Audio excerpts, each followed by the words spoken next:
দারুণ স্বাদের গরুর মাংসর বিরিয়ানি। দেখবেন, চলুন আমি কিভাবে বিরিয়ানিটা বানালাম। মেন কোর্সে যাওয়া যাক।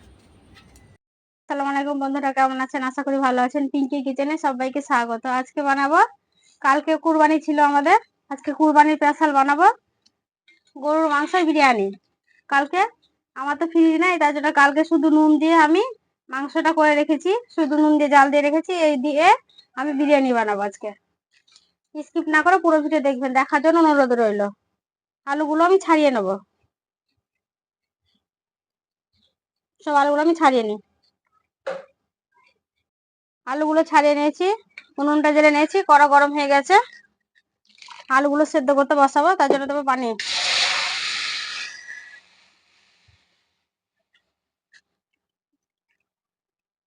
আলুগুলো সেদ্ধ করতে বসিয়ে দেবো।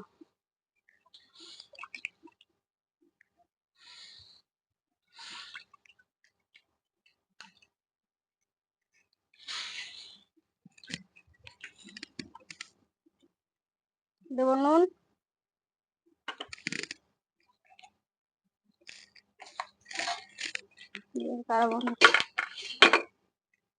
জাফরং,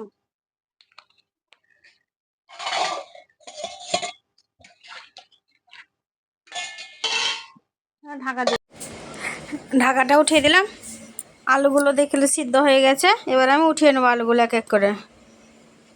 সব আলুগুলো আমি উঠিয়ে নেব। আলুগুলো উঠিয়ে নিয়েছি, কড়া বসিয়ে দিয়েছি, কড়া গরম হয়ে গেছে। এবার দেবো সাদা তেল, বেরেস্তা ভাজার জন্য দেবো সাদা তেল। পেঁয়াজ কেটে রেখেছি, বেরেস্তাগুলো ভেজে নেব। কড়া ভর্তি তেল গরম হয়ে গেছে, বেরেস্তাগুলো আমি ভেজে নেব।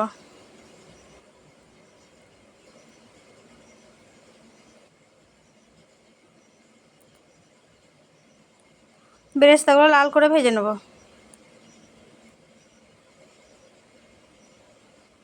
বেরেস্তাগুলো লাল লাল ভাজা হয়ে গেছে, দেখুন বন্ধুরা কত সুন্দর হয়ে গেছে। এবার আমি উঠিয়ে নেব।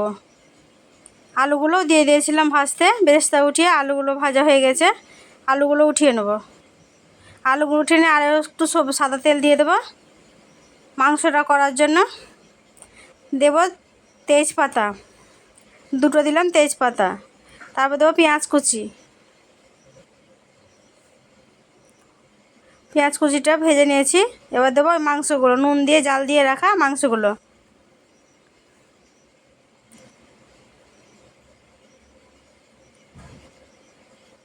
দেব মাংসগুলো লাল লাল করে ভেজে নিয়েছি। এর মধ্যে আছে বাটা মশলার মধ্যে আছে আদা, রসুন, গরম মশলা, গোলমরিচ বাটা আছে। এবার দিয়ে দেবো, এগুলো দিয়ে ভালো করে মাংসটা কষিয়ে নিয়েছিলাম। গুঁড়ো মশলাগুলো অ্যাড করেছি, জিরে গুঁড়ো আর লঙ্কা গুঁড়ো, নুন। এবার দিলাম একটু স্বাদ মতো নুন, পানি দিয়ে দিয়েছি। এবার পানিটা, মাংসটা সেদ্ধ হবে না, ঢাকাটা দিয়ে দিলাম। ঢাকাটা উঠিয়ে দিলাম, সব পানিগুলো আমার মরে গেছে, মাংসটা সেদ্ধ হয়ে গেছে। এবার বিরিয়ানি মশলা দিয়ে নামিয়ে নেব। দেখেন কি সুন্দর হয়েছে মাংসটা আমার।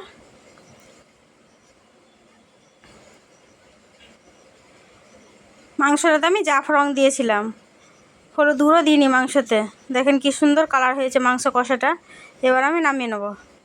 একটা হাঁড়ি বসিয়ে দিয়েছি ভাতের জন্য, আমার রাইসটা হবে তার জন্য।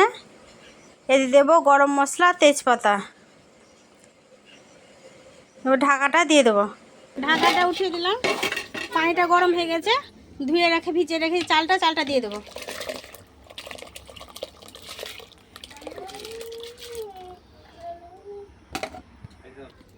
চালটা দিয়ে দিলাম, ঢাকা দিয়ে দিই ভাতটা ফোটার জন্য। এটা ফুটে গেছে, একটু লেবু রস দিয়ে দেবো চিপে। আপনারা চাইলে ভিনিগারও দিতে পারেন, সাদা তেলও দিতে পারেন। আমার হাতের কাছে লেবুটা পেলাম, তাই লেবুটাই দিয়ে দিলাম। ভাতটা তাহলে ঝরঝরে হবে, ওই জন্য দিয়ে দিলাম একটু লেবুর রস। 60% হয়ে গেছে ভাতটা। এবার দেবো নুন, দিলাম 3 চামচ নুন। আপনাদের চাল অনুযায়ী নুনটা দেবেন বুঝে। আমার 1.5 কিলো চাল আছে, তাই আমি 3 চামচ নুন দিলাম। 60% হয়েছে, আর 80% হওয়ার পর নামিয়ে নেব।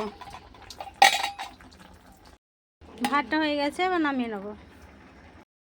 ভাতটা হয়ে গেছে, ভাতটা নামিয়ে নিয়ে চলে এসেছি। এবার বিরিয়ানিটা আমি সাজিয়ে নেবো। তলাতে দিলাম ঘি।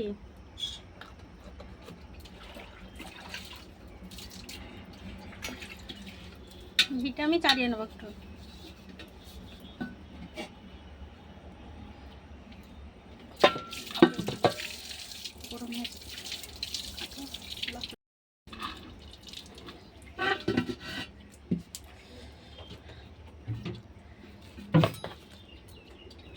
অল্প দিলাম ভাতটা চালিয়ে নেবো।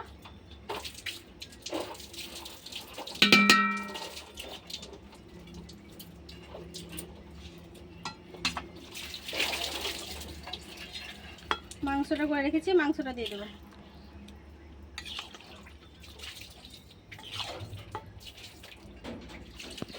আলু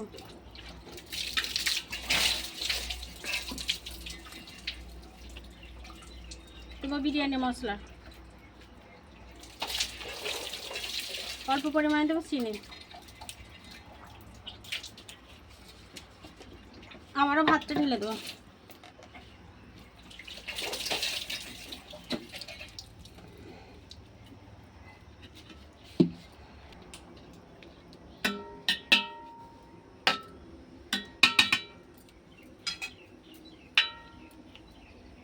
দেবো বিরিয়ানি মশলা,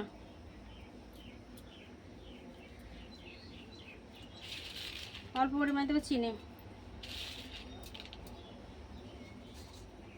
দেবো আলু,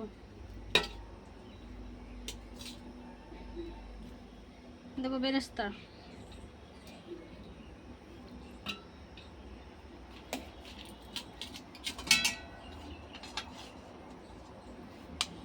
মাংসটা দিয়ে দেবো।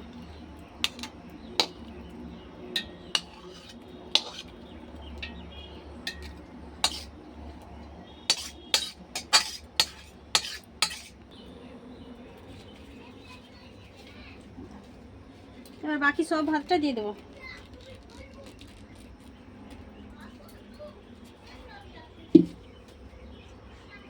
সব ভাতটা দিয়ে চালিয়ে দেবো।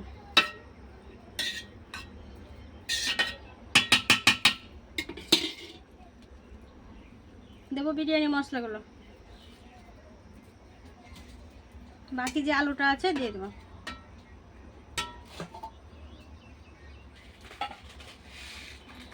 অল্প দিলাম চিনি, বেরেস্তাটা সব দিয়ে দেবো।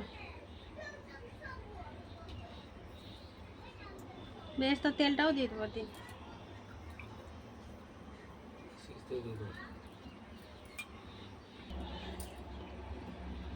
এই যে দুধটা নিয়েছি, দুধটা আমি দিয়ে দেবো, এক ধার করে দুধটা দিয়ে দেবো।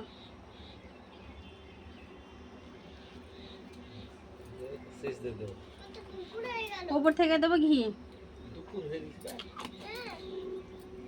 এবার ঢাকা দিয়ে উনুনে বসিয়ে দেবো। বসিয়ে দিলাম, একটা সিল নুড়ো দিলাম, নুড়োটা চাপিয়ে দিলাম ভাইটা। এবার আমি 20 মিনিট পর ফিরে আসছি। 40 মিনিট হয়ে গেছে। এবার ঢাকাটা উঠিয়ে দেখে নেবো। দেখেন কি সুন্দর হয়ে গেছে। এবার আমি নামিয়ে দেবো।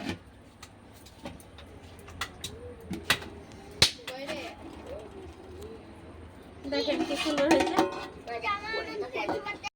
কেমন হয়েছে বিরিয়ানিটা আমার? কি সুন্দর আলুটা সেদ্ধ হয়ে গেছে, মাংসটা আমার সেদ্ধ হয়েছে, হাতেই ছিঁড়ে যাচ্ছে।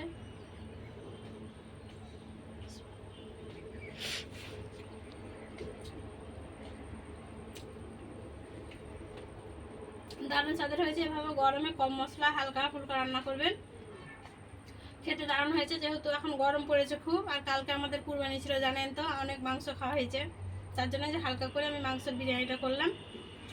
দারুণ স্বাদের হয়েছে। কেউ যদি ইউটিউব থেকে দেখে থাকেন অবশ্যই সাবস্ক্রাইব করে, ফেসবুক থেকে দেখে তাহলে পেজটাকে ফলো করে লাইক দিয়ে সাথে থাকবেন। রান্নাটা কেমন হয়েছে আমার কমেন্ট করে জানাবেন।